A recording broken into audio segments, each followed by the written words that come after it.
Good afternoon, John. Afternoon, Tim. So this is our second podcast. Yep. We thought we'd follow up the first one. Back for more. Back for more. Didn't get any negative feedback, and some positive feedback. So I think we generally had and we positive feedback, didn't we? Really. did. And sometimes you just got to put yourself out there and Yeah. do something, and see what happens. stick with it. Yeah. So we're gonna talk about a few different things today. But what I am going to say is, as of yesterday, GCM, Greyfriars Cost Management, turned 6 months old. Wow. It's flown by. Yeah. How have you found that first 6 months? Loved it, John. Yeah, no, it's been amazing actually. We've got some great projects. We've had some brilliant inquiries. We've had new clients approach us. We've really hit the ground running. Yeah, and like working together for the last 6 months has been really, really good actually. Yeah. I think I've laughed more in the last 6 months than probably I have done for a long time. Is that at me or with me, John? Always with you. Always with. Brilliant. Yep. Thank you. Just want to clear that up. Yeah. That's been really good, and I think working with the team, the GPM team, we've got several projects now where we're working together, providing dual services. That's working really well, and as I say, we've got inquiries, talking to new people all the time. So 6 months passes quickly, but actually, on the same token, it does feel like it's meant to be, and I've been here forever. So it's been great from my perspective. At the same desk. At the same desk. Never roaming. Yeah, I haven't really got this hot desking down. No, not desking. No, not desking. Yeah. Well, congratulations. Yeah, it's been a good 6 John. months actually. I really enjoyed it. The other thing I think we're going to talk about was you and I went to a breakfast seminar this morning. Yeah, by Norwich Bid. Yeah, and it was all about devolution and the LGR and all that sort of stuff. So probably more your bag than mine. But what did you take away from this morning? I think it was really interesting. I should probably start this off by saying I am not an expert on this. This is just my kind of view on what I'm hearing and what I've read. I think this morning's event, as far as the event was good, I think Stefan Gurney at Norwich Bid and his team pulled together a really good event. Some great speakers. We had Great Anglia there and Nikki from Norfolk County Council, and the whole event really was around devolution, a little bit of LGR, local government review, and with a transport infrastructure bias. I think that was kind of what that was aimed at, and I think there was a really good engagement from the tables, and we had a good mix of people on our table. But really good event, a fantastic venue at Carrow House, which superb venue. has been an office for me in the past as well. So it was good to go back there. But really good event. So I think the takeaway is, I think people, if you take them one at a time, so devolution has been on the cards for Norfolk and Suffolk for quite a long time, and not being involved in that, but more on the outside looking in, I suppose, you would expect those discussions to be very well advanced.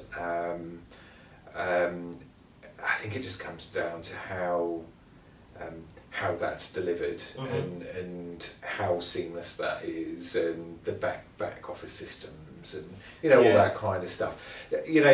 We've had the LEP, we've got Transport East, we have those kind of things, a bigger, stronger voice for Norfolk and Suffolk can only be a good thing. I suppose my concern is around that sort of mayoral office. How do you carve up the budgets? Is it done on a population basis? Is it speaking as sort of transport person, is it done on a sort of road network basis? All of those kind of things. And I think that's the thing that worries me, is that as somebody from Norfolk, how does Norfolk make sure that its long-term ambitions stay? There's been a lot of hard work from officers and stakeholders and wider sort of consultees to make sure that these big projects, these big schemes, the big economic development engine that is, like the NRP and the tech corridor and those kind of things, how do we make sure that they're still at the forefront of what of what we do, and we don't get pulled down, a slightly different road with a mayor with a different agenda potentially. Yeah, exactly. Yeah, agreed. And I think I took away from this morning as well, a lot, like you were saying, about a lot of the local transport projects and things, and how successful they've been. Things like the Beryl bikes and things like the bus network and the railway networks, and actually, all of those improvements. It really felt like that they've been a massive success, and there's a risk that a kind of change in direction, as you said, could undo some of that work potentially, or not keep it on the sort of the forefront of the agenda. So I think you used the word sort of localism, didn't you? Yeah. And it's just making sure that there is still that focus on the outer regions of Norfolk, and not just the kind of central conurbations like Norwich, where a mayor could potentially focus their attention on. They've got a big area to look after, haven't they? Yeah, exactly. So, and I think that's what when you more look at LGR and things, it's being an expert of your patch really, and from my time as a highway engineer out west, I'd know pretty much every inch of that network, what the priorities were, where the drainage issues were. You knew if it was a rainy day like this, I should be down at X, Y and Z because I've got reports, and I know that's sort of getting into the detail, but it's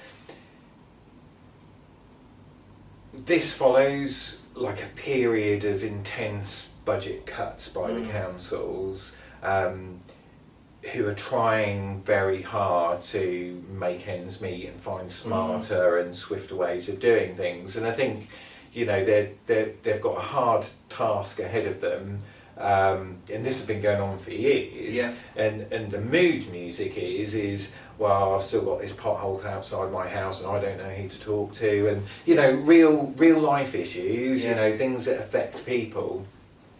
And so we've then got this reform, this LGR on the back of year after year cuts, and seeing in some areas those services sort of wind back a little bit.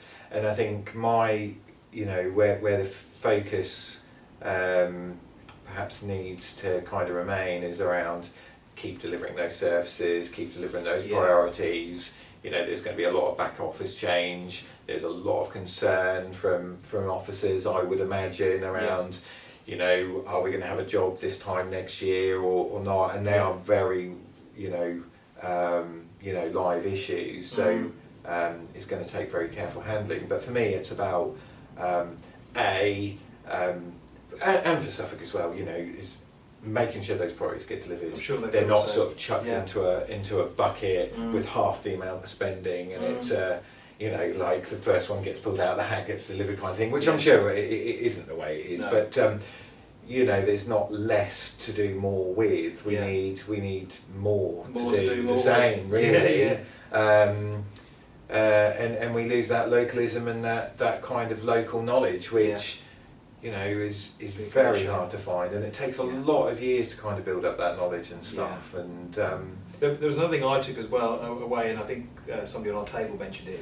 It was about that the younger generation are already disillusioned with politics and the government to some extent, and this almost could take a layer of that away and make it even higher level in terms of how these things are managed and less local, and that might disconnect those people even more. And I just that's all part of that same risk.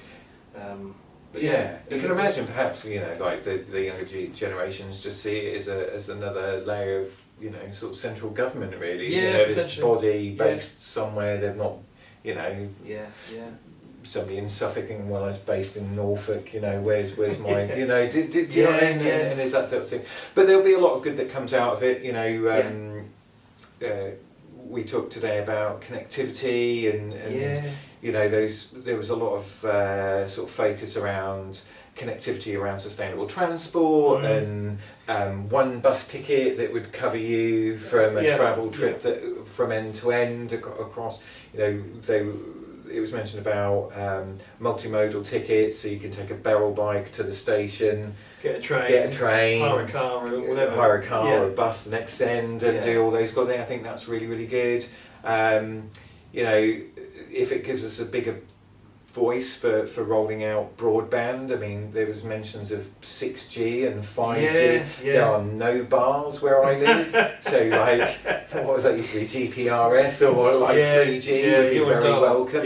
Yeah. So I think we get drawn down a sort of a route really, and there's still very fundamental infrastructure issues in Norfolk, and I'm sure there is in Suffolk too, that we need to make sure business owners as well as residents are kind of making sure that those key connectivity issues are high on the new mayoral officer's agenda really. Yeah, brilliant.